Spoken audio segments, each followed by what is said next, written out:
In 1941, the Axis war machine looked unstoppable. North Africa was collapsing, British forces were retreating, and Rommel, the desert fox, was tearing through the desert like a storm.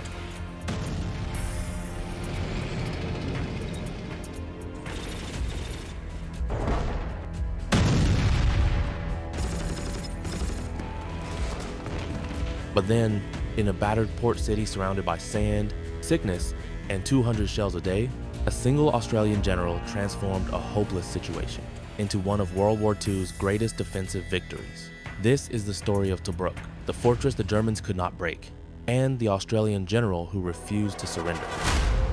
The collapse of North Africa.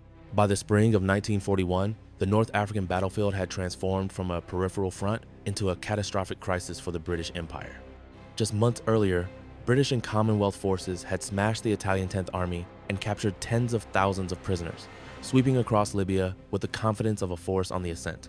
But this triumph created a dangerous illusion, one that would soon snap violently. The British High Command, believing Italy was finished, diverted its best troops, armor, and aircraft to Greece. What remained in North Africa were exhausted infantry units, scattered armor, and dangerously thin supply lines extending hundreds of kilometers across the hostile desert. Into this vacuum thundered the German Afrika Korps, fresh, aggressive, and commanded by General Erwin Rommel, a man whose daring tactics in France had already earned him fame across Europe. Rommel wasted no time. He attacked before many of his units were even fully unloaded from transport ships. His advance was so sudden that British outposts reported German tanks appearing on the horizon days before intelligence predicted their arrival. In battle after battle, British lines simply disintegrated. Tanks were lost, not just to enemy fire, but to breakdowns and lack of fuel. Entire battalions withdrew without orders, terrified of being cut off and encircled by Rommel's rapidly moving armor. Retreat turned into flight. Transport columns stretched for miles as dust clouds signaled the advancing Germans. Artillery positions were abandoned hurriedly, field hospitals evacuated under shell fire, and command posts scrambled to new locations each morning. Towns fell in hours, sometimes without resistance, as Allied troops tried desperately to outrun the encirclement tactics that had crushed France. The British command in Cairo began preparing contingency plans for a defense of the Nile Delta. The fear was clear. If Rommel broke through into Egypt, the Suez Canal lifeline of the empire could fall. Oil routes would collapse, communication lines would be severed, and the entire Middle East could be lost. On the map, there was only one defensible point left between Rommel's panzers and Egypt: Tobruk, a battered Italian-built port city with crumbling walls and outdated fortifications. Never designed to be the linchpin of an entire theater, Tobruk suddenly became the hinge on which the future of the region and possibly the war would turn. And as the British retreat rushed past it, one force remained behind: the Australians of the 9th Division. They were ordered to hold the fortress at all costs. No one yet understood what that would mean or how the men inside Tobruk would change the entire war in North Africa. Enter General Leslie Morshead. Amid the collapse, confusion, and constant movement of the Allied retreat, one man arrived whose leadership would redefine the defense of Tobruk: Lieutenant General Leslie Morshead. Known by his troops as Ming the Merciless for his stern appearance and uncompromising standards, Morshead was not the charismatic, flamboyant commander one might expect in such a crisis. Instead, he carried himself with quiet intensity and iron discipline qualities forged in the mud of Gallipoli and the trenches of the Western Front. Morshead understood war not as a glamorous path to glory, but as a brutal contest of endurance, planning, and unbreakable will. When Morshead arrived in Tobruk, he immediately grasped the strategic reality. If Tobruk fell, Rommel would gain a functioning deep-water port in a perfect position to sustain his rapid advance into Egypt. Without it, the Afrika Korps would be forced to stretch its supply lines to breaking point. The fortress wasn't just worth holding, it was essential. Yet British command considered withdrawing the garrison to avoid encirclement. Morshead flatly refused. He knew that once Tobruk was abandoned, it could never be retaken easily. His style of command became instantly recognizable. He visited frontline positions daily, walking calmly through areas shelled just hours before, speaking directly with the men asking what they needed, checking their weapons, pointing out improvements, and demonstrating a personal commitment that inspired confidence. Soldiers noted that he always spoke quietly, but with complete authority. He made it clear that he expected discipline, precision, and unwavering determination, but he also made it clear he would never ask his men to do anything he would not do himself. Most importantly, Morshead introduced a doctrine no one expected in a siege. We do not take it lying down. We make the enemy's life miserable. This became the foundation for what would make Tobruk legendary. Under Morshead, the Australians understood that they were not simply defending a fortress, they were fighting to break Rommel's momentum and protect everything behind them. His leadership created a unified, disciplined, and deeply motivated force that would soon prove capable of resisting one of the most feared commanders of the war. Preparing an impossible defense, when Morshead finished evaluating Tobruk's defenses, he realized the fortress was in far worse condition than anyone in Cairo or London understood. The Italians had originally built the defensive ring in the 1930s. Still, years of neglect, weathering, and rushed wartime use had turned it into a patchwork of crumbling concrete, shallow trenches, and incomplete wire barriers. In many sections, the anti-tank ditch was irregular or filled with wind-blown sand. Some bunkers had holes big enough for a man to climb through. Minefields were scattered, outdated, or only half laid. In short, Tobruk was a fortress only in theory, not in reality. But instead of despairing, Morshead saw an opportunity. He mobilized the entire garrison into a non-stop, around-the-clock defensive construction project. Engineers, infantrymen, artillery crews, drivers, everyone worked. By day, they labored under the brutal sun, hacking through rock, pouring concrete, and rebuilding trenches destroyed by earlier fights. By night, they worked by the dim red glow of shielded lamps, using picks and shovels in near silence, while German artillery shells fell randomly across the area. The results were astonishing. Within weeks, Tobruk's perimeter had been transformed into a network of deeply dug trenches, interconnected firing positions, reinforced bunkers, carefully arranged machine gun nests, and layered defenses designed to slow, confuse, and trap attackers. New anti-tank positions were carved into the earth, each with perfect fields of fire over the approaches Rommel's armor was most likely to use. Artillery batteries were concealed in natural depressions or shielded behind rock berms. Then came the deception work, one of Morshead's greatest innovations. Entire false trench lines were dug to mislead German reconnaissance. Dummy artillery batteries were built from logs, metal scraps, and painted canvas, causing enemy bombers to waste precious ammunition. Fake supply depots were constructed to draw German fire away from the real ones.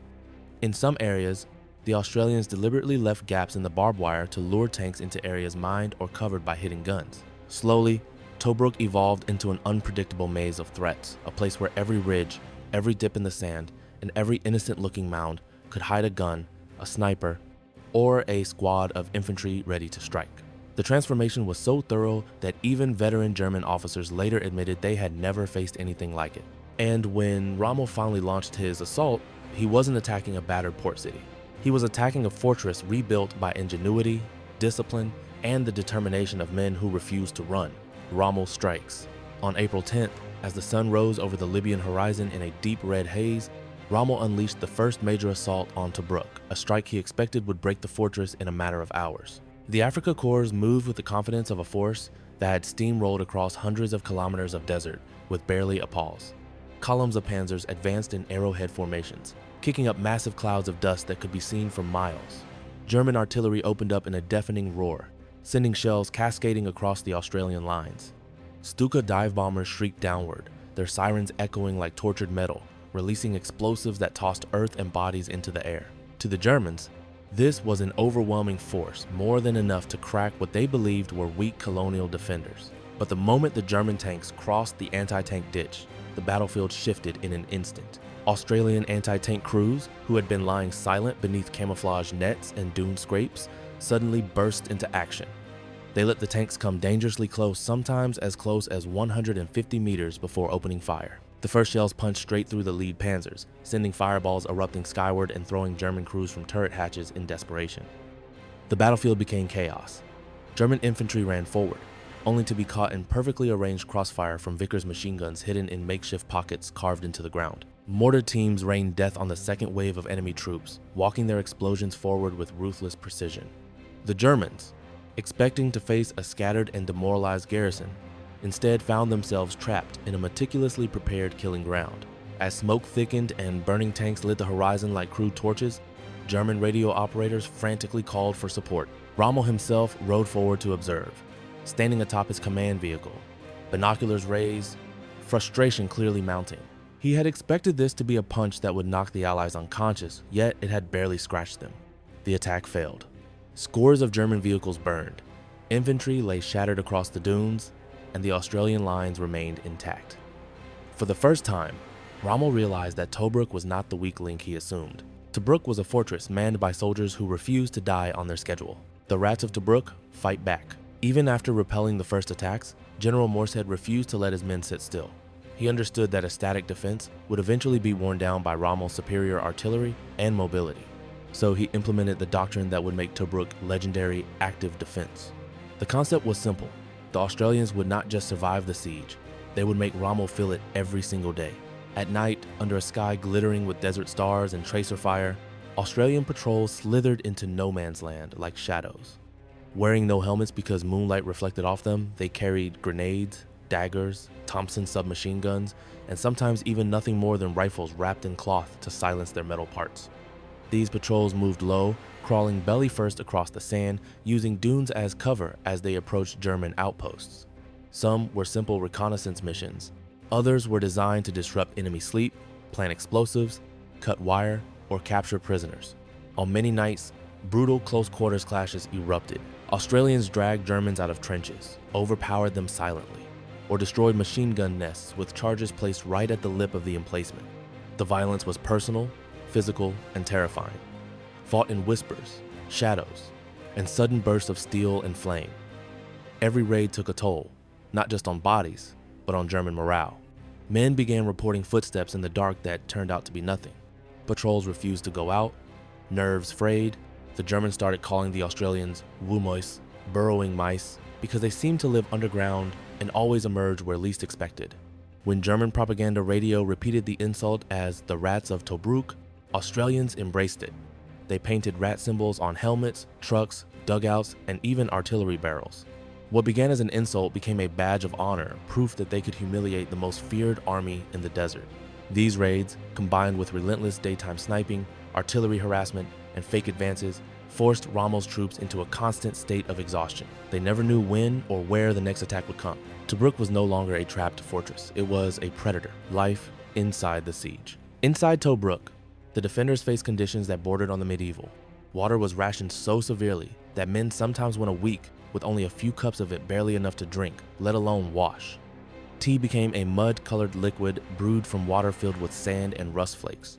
Yet soldiers gulped it down gratefully. Trench latrines overflowed, attracting clouds of flies that turned every meal into a fight. Soldiers ate their bully beef and hard biscuits surrounded by thousands of buzzing insects, swatting and cursing between bites. Every dugout, trench, and slit trench was a claustrophobic coffin of dust and heat. During the day, the sun turned the ground into a furnace. Soldiers slept wrapped in wet cloth to keep from overheating. At night, the temperature plunged and men shivered together in the dark, listening to distant German engines or the whistle of artillery shells. Their shelters were constantly collapsing from bombardments, forcing non-stop repairs under the cover of darkness. The psychological strain was immense. Soldiers wrote dark, bitter jokes on bunker walls. If the Stukas don't kill us, the sandflies will. Others carved cartoons of Rommel running from oversized Australian rats. Humor became the glue that kept them sane. So did music, accordions, harmonicas, even makeshift drums created from fuel cans. Meanwhile, the resupply effort became one of the most dangerous naval missions of the war. Ships on the Tobruk ferry run were hunted relentlessly by enemy aircraft and submarines. Many never reached the harbor, sinking in flames while the defenders watched helplessly from the shore. Every ship that did arrive was greeted like a miracle. And still, despite deprivation, danger, and despair, morale inside Tobruk held firm. Soldiers believed in their mission, their leadership, and each other. The siege made them suffer, but suffering only strengthened their resolve. Rommel fails again and again. As the siege stretched past weeks into months, Rommel grew increasingly frustrated and desperate. He launched repeated major offensives, each one intended to be the final hammer blow that would crush the defenders. In one attack, he coordinated a three-pronged armored assault supported by massed artillery and waves of Stuka bombers. The ground shook violently, trenches collapsed, and dust clouds turned day into night. Yet the Australians held, absorbing the bombardment with grim endurance, then rising from the rubble to man their guns as soon as the smoke cleared. Another attack tried to exploit a perceived weak spot in the southern perimeter. Rommel sent infiltration teams disguised as British soldiers, hoping to confuse the defenders long enough for German tanks to break through. But Australian scouts spotted inconsistencies, their boots, their equipment, their gestures, and opened fire before the deception could work. The infiltrators were wiped out. The tanks behind them never got close. Rommel then attempted a wide encirclement maneuver, looping his armor far around the perimeter to strike at unexpected angles. But Morsehead's layered defenses and constant patrols detected the move early. Anti-tank units repositioned silently under the cover of night, and when the German tanks appeared at dawn, thinking they had the advantage, they drove straight into prepared kill zones. Within hours, the desert was littered with burning German armor. Each failure drained Rommel's supplies further. Fuel shortages crippled tank movements, spare parts wore out, ammunition stocks dwindled. His men became exhausted, demoralized, and increasingly fearful of the nighttime raids that haunted their lines. For the first time in the desert campaign, Rommel's aura of invincibility cracked. The Desert Fox, famous for rapid victories and daring maneuvers, had thrown everything he had at Tobruk and achieved nothing. And with every failed assault, the legend grew. Tobruk could not be taken. Not by force, not by trickery, not even by Rommel. The siege of Tobruk became one of the most legendary stands of World War II. A story not of overwhelming strength, but of courage, grit, and unbreakable will. General Leslie Morsehead proved that victory isn't always about numbers, or technology, or even a strategy. Sometimes victory belongs to those who simply refuse to lose. The Rats of Tobruk held the line, and in doing so, they changed the course of the entire North African campaign.